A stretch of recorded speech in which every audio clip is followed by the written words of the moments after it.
আসসালামু আলাইকুম ওয়া রাহমাতুল্লাহ। আলহামদুলিল্লাহ, আজ আমরা কোরআন শিক্ষা শুরু করেছি। মহান রব্বুল আলামিন কোরআনকে আরবি ভাষায় নাজিল করেছেন, তাই আগে আমাদের আরবি হরফগুলো চিনতে হবে এবং আরবি হরফগুলোর উচ্চারণ জানতে হবে। আজ আমাদের প্রথম পর্ব। চলুন আরবি হরফগুলো এবং তার উচ্চারণগুলো জেনে নিই। প্রথম হরফ হলো আলিফ। এটা হলো আলিফ, কলমের মতন দেখা যায়। এটা হলো আলিফ। এরপর এটা হলো বা। বা দুই ঠোঁট হয়তো উচ্চারণ হবে বা। এরপর এটা হলো তা। তা জিহ্বার আগা সামনের ওপরের দুই দাঁতের গোড়ার সঙ্গে লাগা উচ্চারণ হবে তা। তা এরপর এটা হলো সা। সা জিহ্বার আগা সামনের ওপরের দুই দাঁতের আগার সঙ্গে লাগা উচ্চারণ হবে সা, নরম হবে সা। এরকম যদি দেখা যায়, নিচে যদি এক নোক্তা থাকে তাহলে হবে বা, ওপরে দুই নোক্তা থাকলে তাহলে হবে তা, ওপরে যদি তিন নোক্তা যদি থাকে তাহলে হবে সা। এরপর এটা হলো জিম।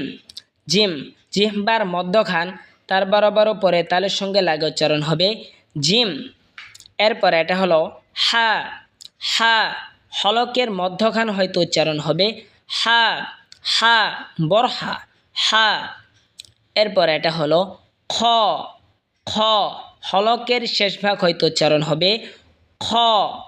খ হার মতন যদি দেখা যায়, ওপরে এবং নিচে যদি ফোঁটা না থাকে তাহলে হবে হা, আর নিচে যদি ফোঁটা থাকে তাহলে হবে জিম, আর যদি ওপরে যদি ফোঁটা থাকে অথবা নোক্তা যদি থাকে তাহলে হবে খ।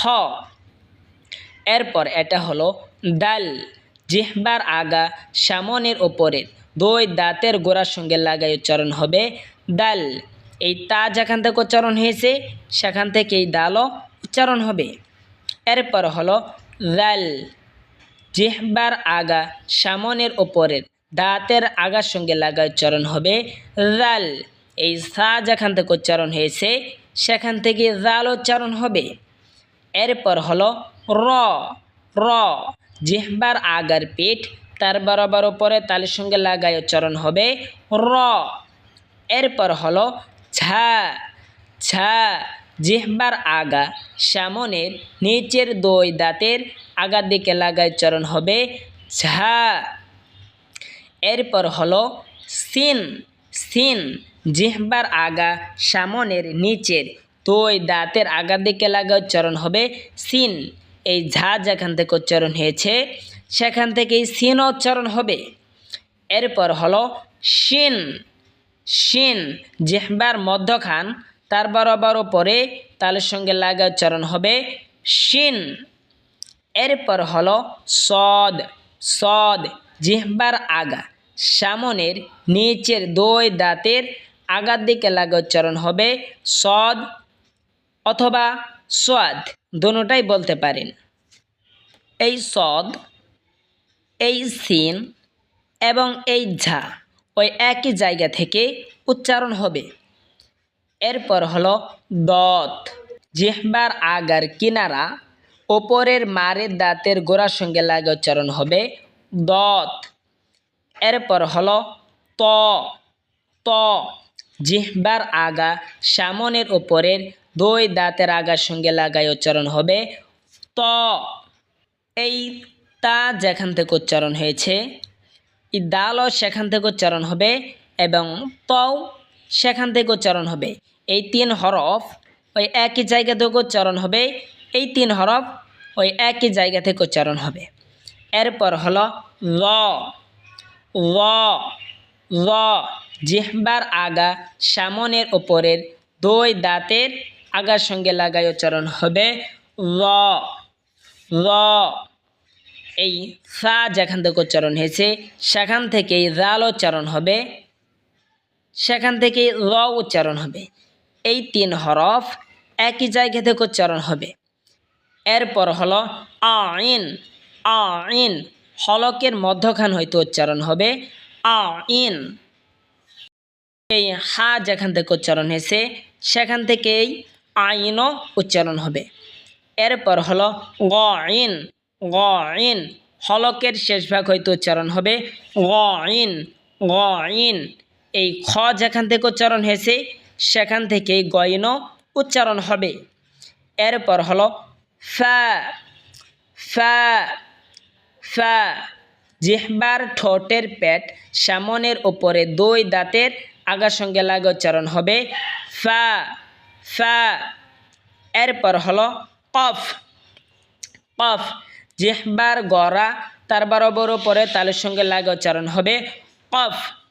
এরপর হলো কাফ, জিহ্বার আগা থেকে একটু আগে বাড়িয়া তার বরাবর উপরে তালের সঙ্গে লাগে উচ্চারণ হবে কাফ। এরপর হলো লাম, লাম জিহ্বার আগার কিনারা সামনের ওপরের মারির দাঁতের সঙ্গে লাগা উচ্চারণ হবে লাম। এরপর হলো মিম, মিম মিমও দুই ঠোঁট হইতে উচ্চারণ হবে, বা যেখান থেকে উচ্চারণ হয়েছে সেখান থেকে মিমও উচ্চারণ হবে। এরপর হলো নুন, নুন জিহ্বার আগা তার বরাবর উপরে তালের সঙ্গে লাগা উচ্চারণ হবে নুন। এরপর হলো ওয়াও, ওয়াও এই বা যেখান থেকে উচ্চারণ হয়েছে সেখান থেকে মিমও উচ্চারণ হবে, এই ওয়াও উচ্চারণ হবে। এরপর হলো হা, হা হলকের শুরু হয়তো উচ্চারণ হবে হা। এরপর হলো হামজাহ, হামজাহ এই হা এবং এই হামজাহ ওই একই জায়গা থেকে উচ্চারণ হবে। এরপর হলো ইয়া, ইয়া হলকের মধ্যখান তার বরাবর উপরে তালের সঙ্গে লাগাইয়া উচ্চারণ হবে ইয়া। এই জিম যেখান থেকে উচ্চারণ হয়েছে সেখান থেকে এই শিন উচ্চারণ হবে এবং এই ইয়া উচ্চারণ হবে। এই তিনটি হরফ ওই একই জায়গা থেকে উচ্চারণ হবে। তাহলে আজ আমরা হরফগুলো চিনলাম এবং হরফের উচ্চারণগুলো জানলাম।